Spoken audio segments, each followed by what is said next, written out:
Écoute-moi attentivement. Ce que je vais te dire aujourd'hui ne te plaira peut-être pas immédiatement, car cela va ébranler les certitudes confortables dans lesquelles tu t'es peut-être installé.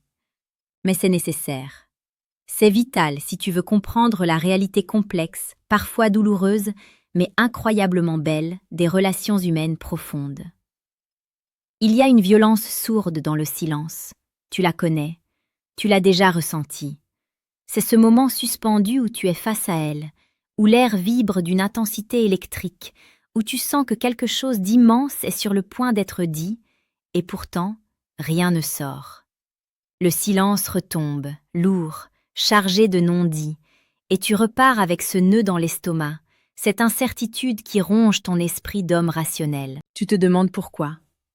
Pourquoi, si la connexion est si forte, si les regards sont si profonds, si les corps s'attirent avec une telle évidence, pourquoi les mots ne suivent-ils pas?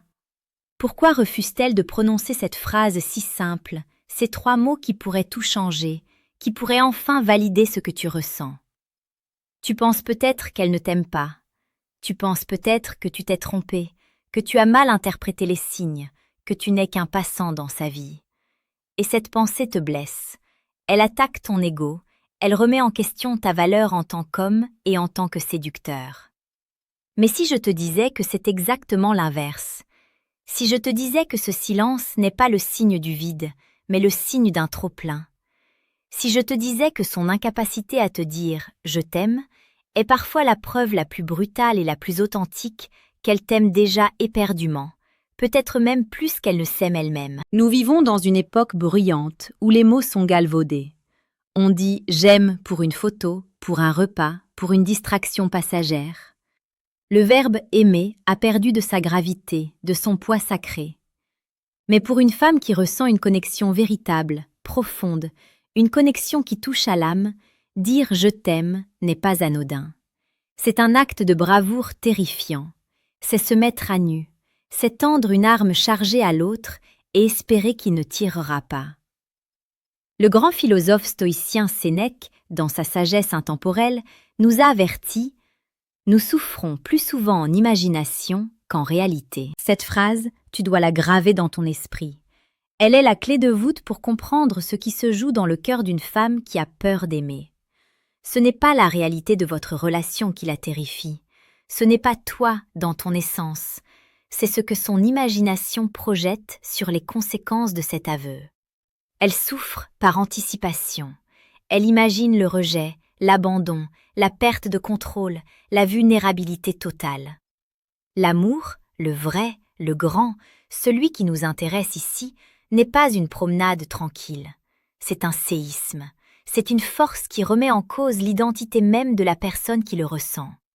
Et pour une femme qui a peut-être construit des murailles autour de son cœur, qui a appris à être forte, indépendante, à ne dépendre de personne, admettre qu'elle t'aime, c'est admettre que tu as le pouvoir de la détruire. Et c'est terrifiant. C'est la chose la plus effrayante au monde. Alors elle se tait. Elle garde les mots prisonniers dans sa gorge, derrière ses dents serrées. Mais l'amour est une énergie. Il ne peut pas être contenu indéfiniment. S'il ne sort pas par les mots, il sortira par les pores de sa peau, par ses gestes, par ses contradictions, par ses silences même. Il va fuiter, il va exploser de manière détournée. Mon rôle aujourd'hui n'est pas de te donner de faux espoirs. Mon rôle est d'ouvrir tes yeux de stoïcien, de t'apprendre à lire au-delà des apparences, à décoder le langage secret de la peur amoureuse. Je vais te donner 6 preuves, 6 signes tangibles, psychologiques et comportementaux qui montrent qu'une femme est terrifiée à l'idée de te dire à quel point tu comptes pour elle. Si tu reconnais ces signes, ne la juge pas, ne la brusque pas. Au contraire, comprends la puissance de ce qu'elle traverse. C'est une information précieuse qui te donne un avantage considérable, non pas pour la manipuler, mais pour naviguer dans cette relation avec sagesse, patience et une force tranquille. Plongeons maintenant dans la complexité de l'âme féminine face à l'amour véritable. La première preuve est peut-être la plus déroutante, la plus douloureuse à vivre pour toi, mais aussi la plus révélatrice si tu sais l'analyser avec détachement. C'est le paradoxe du recul. le chaud et le froid poussés à son extrême. Tu as vécu ces moments. Tout semble parfait. La connexion est intense. Vous passez une soirée merveilleuse. L'intimité, qu'elle soit physique ou émotionnelle, atteint un sommet. Tu sens que vous êtes en symbiose. Tu rentres chez toi le cœur léger, persuadé que vous venez de franchir une étape cruciale. Tu te dis que c'est gagné, que la voie est libre. Et le lendemain, c'est le vide. Un message laconique, une distance froide dans sa voix. Elle met des heures à répondre, alors qu'hier encore, elle répondait dans la seconde. Elle annule un rendez-vous pour une raison vague. Elle érige soudainement une muraille de glace là où quelques heures plus tôt, il y avait un feu de cheminée accueillant. Ton premier réflexe, naturel, humain, est de paniquer. Tu te demandes ce que tu as fait de mal. Tu te demandes si tu as dit quelque chose de travers, si tu as été trop insistant ou pas assez. Tu commences à douter de toi. Tu essaies de la recontacter, de comprendre, et plus tu essaies, plus elle semble s'éloigner. Arrête, respire. Analyse la situation comme un stoïcien. Ce n'est pas toi le problème. Le problème, c'est l'intensité de ce qu'elle a ressenti. Ce moment de proximité intense que vous avez vécu n'a pas été anodin pour elle. Il a été bouleversant. Il a déclenché une alarme interne dans son système de défense émotionnelle. Quand une femme sent qu'elle tombe amoureuse, vraiment amoureuse, son cerveau reptilien perçoit cela comme un danger mortel. C'est une perte d'autonomie, c'est remettre les clés de son bonheur à un tiers. C'est intolérable pour son ego protecteur. Alors que fait-elle? Elle reprend le contrôle de la seule manière qu'elle connaît, en créant de la distance. Elle s'éloigne pour respirer. Elle s'éloigne pour se prouver à elle-même qu'elle n'a pas besoin de toi. Elle essaie de refroidir la machine avant qu'elle ne surchauffe. C'est une réaction de survie. C'est brutal, oui. C'est injuste pour toi qui n'as rien fait d'autre qu'être toi-même. Mais c'est une preuve éclatante que tu l'as touchée en profondeur. Si tu étais insignifiant, si tu n'étais qu'une passade, elle n'aurait pas besoin de ce recul spectaculaire. Elle gérerait la relation avec une tiédeur constante. Le froid extrême qu'elle te sert est proportionnel à la chaleur extrême qu'elle a ressentie et qui lui a fait peur. C'est une loi physique appliquée aux émotions. Plus elle a envie de se jeter dans tes bras, plus une partie d'elle la tire violemment en arrière. C'est là que la plupart des hommes échouent. Ils coursent, ils supplient, ils demandent des explications, ce qui ne fait qu'accentuer la pression sur elle et confirmer sa peur de perdre sa liberté. L'homme stoïque, lui, comprend. Il voit le jeu. Il ne le prend pas personnellement. Il reste stable. Il lui laisse l'espace dont elle a besoin, confiant dans le fait que si la connexion est réelle, elle reviendra une fois la panique passée. Il est le rocher contre lequel les vagues de ses peurs viennent se briser, sans jamais l'éroder. La deuxième preuve est plus subtile, plus insidieuse, mais tout aussi puissante. Elle concerne la manière dont elle traite l'information te concernant. C'est ce que j'appelle l'archivage obsessionnel du détail. Une femme qui n'est pas intéressée oublie. C'est naturel. Nous sommes bombardés d'informations. Notre cerveau fait le tri et ne garde que ce qui est essentiel à notre survie ou à notre plaisir immédiat. Si tu n'es pas important, tes histoires, tes goûts, tes anecdotes passeront à travers le filtre de sa mémoire comme de l'eau dans un tamis. Mais observe celle qui a peur de t'aimer.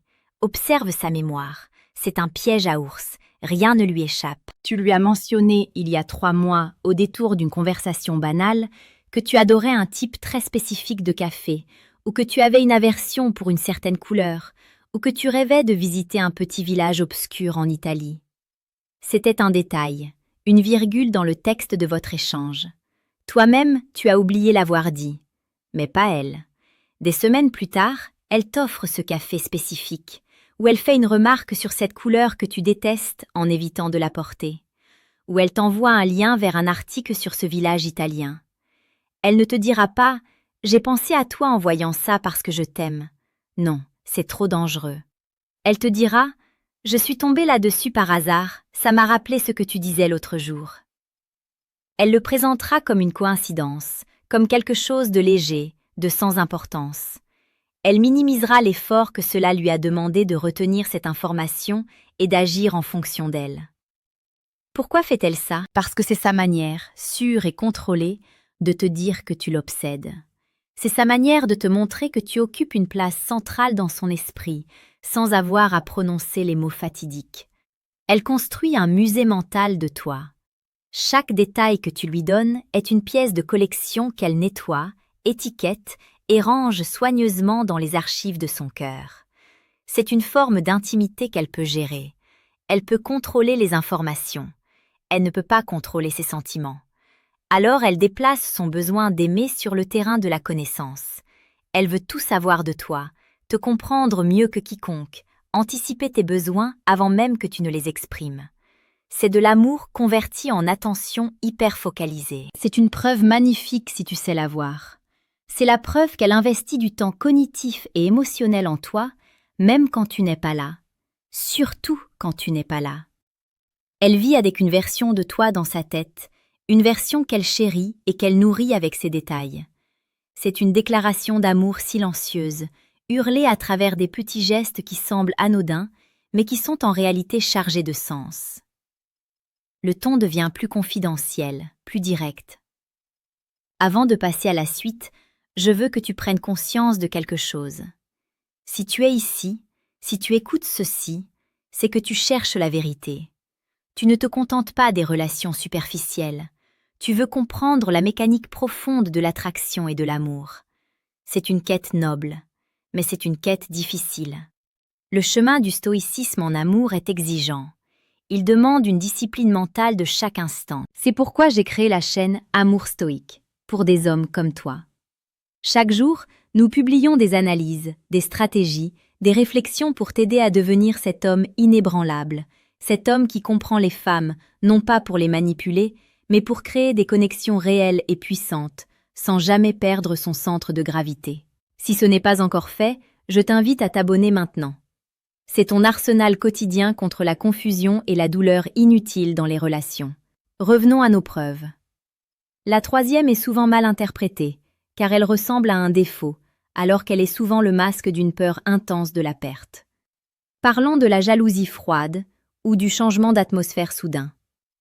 Je ne parle pas ici de la jalousie hystérique, bruyante, celle des scènes de ménage immatures. Je parle de quelque chose de beaucoup plus subtil, quelque chose que seul un observateur attentif peut détecter. Tu es avec elle, l'ambiance est bonne, détendue, et soudain tu mentionnes une autre femme. Pas forcément une ex ou une prétendante, juste une collègue, une amie, une connaissance. Tu en parles de manière totalement neutre. Observe le changement immédiat dans la pièce. C'est comme si la température chutait de 10 degrés en une seconde. Son sourire se fige imperceptiblement. Son regard se détourne, ou au contraire, devient trop fixe, trop intense. Il y a un micro-silence avant qu'elle ne réponde. Et sa réponse, même si elle se veut décontractée, sonne faux. Sa voix est un peu plus sèche, un peu plus tranchante. Elle peut essayer de faire une blague cynique. Elle peut changer de sujet brutalement. Elle peut devenir soudainement très critique envers cette personne qu'elle ne connaît même pas. Ou pire, elle peut devenir totalement indifférente, d'une indifférence si jouée qu'elle en devient théâtrale. Ah oui, c'est bien pour elle ? Et elle se remet sur son téléphone. Qu'est-ce qui vient de se passer ? Tu viens de toucher, sans le vouloir, le cœur nucléaire de sa peur. La peur d'être remplacée, la peur de ne pas être assez, la peur que quelqu'un d'autre puisse voir en toi ce qu'elle voit et que tu puisses voir en cette autre personne quelque chose qu'elle pense ne pas avoir. Si elle ne t'aimait pas, si tu n'étais qu'une option parmi d'autres, l'évocation d'une autre femme ne lui ferait ni chaud ni froid. Elle s'en ficherait royalement. Au contraire, cela pourrait même l'arranger, cela lui enlèverait de la pression. Mais là, sa réaction viscérale, immédiate, quasi animale, trahit son attachement. Elle a peur de te dire qu'elle t'aime, mais elle a encore plus peur que quelqu'un d'autre prenne la place qu'elle n'ose pas réclamer officiellement. C'est une torture pour elle. Elle est dans une position intenable. Elle ne veut pas s'engager verbalement par peur de souffrir, mais le fait de ne pas s'engager la fait souffrir par anticipation de te perdre. Cette jalousie froide est le symptôme de ce conflit intérieur. C'est sa manière de marquer son territoire sans avoir l'air de le faire. C'est un grognement silencieux face à une menace perçue. C'est la preuve qu'à ses yeux, tu es précieux, unique et potentiellement à elle, même si elle refuse de l'admettre. C'est une preuve douloureuse, car elle génère de la tension. Mais pour l'homme qui sait voir, c'est une validation puissante de l'importance qu'il a pour elle. Passons à la 4e preuve. Celle-ci est plus douce, plus organique. Elle ne ment jamais, car elle échappe au contrôle conscient. C'est le langage du corps dans la sécurité. Le corps ne sait pas mentir. Les mots peuvent être tordus, manipulés, retenus. Le visage peut apprendre à composer un masque social. Mais le corps, dans ses réactions primitives, dit toujours la vérité sur ce qu'il ressent. Observe comment elle est physiquement quand elle est avec toi, particulièrement dans les moments de calme, quand il n'y a pas d'enjeu de séduction immédiat. Une femme sur ses gardes, une femme qui n'est pas émotionnellement impliquée ou qui se méfie, garde une certaine tension musculaire. Ses épaules sont légèrement relevées, sa posture est prête au mouvement, à la fuite ou à la défense. Elle maintient une distance de sécurité, une bulle invisible autour d'elle. Ses gestes sont contrôlés. Maintenant, regarde celle qui t'aime en secret. Quand elle est avec toi, c'est comme si elle déposait une armure invisible à l'entrée. Tu peux voir la tension quitter son corps. Ses épaules s'affaissent, sa respiration devient plus profonde, plus ventrale. Elle s'assoit ou s'allonge d'une manière qui expose ses zones vulnérables. Son cou, l'intérieur de ses poignets, son ventre. Elle envahit ton espace personnel sans même s'en rendre compte. Sa jambe touche la tienne sous la table et elle ne la retire pas. Sa main traîne près de la tienne. Elle se penche vers toi quand tu parles. Quand vous marchez, elle synchronise inconsciemment son pas sur le tien. Et il y a ce soupir très particulier quand elle te retrouve après une journée difficile ou quand vous vous posez enfin ensemble. Ce n'est pas un soupir de fatigue ou d'ennui, c'est un soupir de soulagement. C'est le son de son système nerveux qui dit « Enfin, je suis en sécurité, je peux arrêter de me battre ». Pour une femme, se sentir en sécurité totale avec un homme est le prérequis absolu à l'amour profond. C'est le socle. Si elle se détend physiquement à ce point en ta présence, c'est que son inconscient t'a déjà validé comme le protecteur, le refuge. Son corps te dit « je t'aime » et « je te fais confiance » bien avant que son cerveau ne soit prêt à accepter l'idée. C'est une preuve magnifique car elle est pure, elle est dénuée de calcul. C'est la reconnaissance biologique et instinctive de ta valeur en tant que partenaire. Elle peut nier tout ce qu'elle veut avec des mots, si son corps s'abandonne de cette manière en ta présence, la vérité est là, sous tes yeux. Changement de ton, plus sérieux et pragmatique. Je fais une courte parenthèse. Comprendre ces signes est une chose, savoir comment réagir, comment incarner cette force tranquille qui lui permettra de dépasser ses peurs en est une autre. C'est un travail sur soi profond, un recalibrage de ton attitude masculine. Si tu sens que tu as besoin d'outils concrets, de méthodes pour développer cette aura stoïque qui attire et rassure les femmes, j'ai mis à ta disposition quelque chose de puissant. Dans la description de cette vidéo, le 2e lien te mènera vers le manuel brutal du séducteur stoïque. Ce n'est pas de la théorie fumeuse, c'est du terrain. C'est pour ceux qui veulent passer au niveau supérieur. Fermons la parenthèse. La 5e preuve est un classique du genre, et elle est souvent source de grande frustration pour les hommes. C'est le court-circuit émotionnel lors des moments de vérité. Tu connais ce scénario. Vous êtes ensemble, le moment est parfait, l'intimité est à son comble. Vous êtes peut-être allongés l'un contre l'autre après l'amour, ou vous marchez sous les étoiles, ou vous avez une discussion profonde sur la vie. Le silence s'installe, mais c'est un bon silence, un silence plein. Vos regards se croisent et s'accrochent. Tu sens que c'est le moment. Tu sens que la vérité est là, suspendue dans l'air entre vous deux. Tu sens qu'elle a envie de le dire. Tu le vois dans ses yeux qui brillent un peu trop, dans sa respiration qui s'accélère légèrement. Et là, c'est le bug, le court-circuit. Au lieu de dire ce qu'elle ressent, elle fait quelque chose de totalement inapproprié à la situation. Elle éclate de rire nerveusement. Elle te fait une blague sarcastique. Elle te donne un coup de poing amical sur l'épaule en disant « T'es con, toi ». Elle se lève brusquement pour aller chercher un verre d'eau. Elle change de sujet radicalement pour parler de la météo ou de son travail. C'est comme si tu avais branché un appareil de 110 volts sur une prise de 220 volts. Les plombs ont sauté. Ce n'est pas du rejet, c'est de la surcharge cognitive et émotionnelle. L'intensité de ce qu'elle ressent à ce moment précis est trop forte pour son système de gestion des émotions. La peur de la vulnérabilité prend le dessus au dernier moment, comme un réflexe de survie. Son cerveau panique. Alerte rouge, trop d'intimité, danger, fait diversion. C'est extrêmement frustrant pour toi, car tu avais l'impression de toucher au but. Tu peux te sentir rejeté ou penser qu'elle ne prend pas les choses au sérieux. Mais c'est tout l'inverse. Si elle ne ressentait rien, elle gérerait ce moment avec calme. Elle te sourirait poliment, te dirait quelque chose de gentil mais de vide, et passerait à autre chose sans accroc. Ce comportement erratique, cette fuite devant l'intensité, est la preuve qu'elle est submergée par ce qu'elle ressent pour toi. Elle n'est pas prête à assumer la charge de cet amour. Elle sabote le moment pour se protéger, pour revenir en terrain connu, celui de la légèreté ou du cynisme. C'est une preuve par l'absurde. C'est son incapacité à gérer le moment qui prouve l'importance du moment. Pause. Rappel de l'engagement, ton inspirant. Tu commences à voir le schéma? Tu commences à comprendre que le rejet n'est pas toujours du rejet, que le silence n'est pas le vide, que la fuite est parfois une preuve d'attachement. C'est cette lucidité que nous cherchons à développer ici.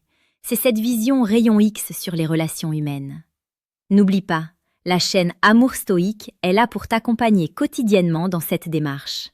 Abonne-toi et rejoins une communauté d'hommes qui refusent de subir leurs relations, mais qui choisissent de les comprendre et de les maîtriser. Dernière partie, plus émouvante et profonde. Enfin, la 6e et dernière preuve. C'est peut-être la plus belle, celle qui demande le plus d'humilité pour être vue. C'est le sacrifice silencieux. Nous vivons dans une époque où tout se monnaie, où tout se calcule, où le donnant-donnant est la règle tacite des relations modernes. Je te donne ça, qu'est-ce que tu me donnes en échange? Mais l'amour vrai ne calcule pas, et une femme qui t'aime, même si elle ne veut pas te le dire, ne pourra pas s'empêcher d'agir selon cette logique du don. Observe ce qu'elle fait pour toi, pas ce qu'elle dit. Est-ce qu'elle change ses plans à la dernière minute parce que tu as besoin d'elle, même si ça l'arrange pas du tout? Est-ce qu'elle fait un détour de 30 minutes pour te déposer quelque chose dont tu as besoin en prétendant que c'était sur sa route? Est-ce qu'elle prend sur son temps de sommeil pour t'écouter quand tu as un problème, même si elle doit se lever tôt le lendemain? Est-ce qu'elle supporte des gens qu'elle n'aime pas juste parce qu'ils sont importants pour toi? Et surtout, comment le fait-elle? Elle le fait sans emphase.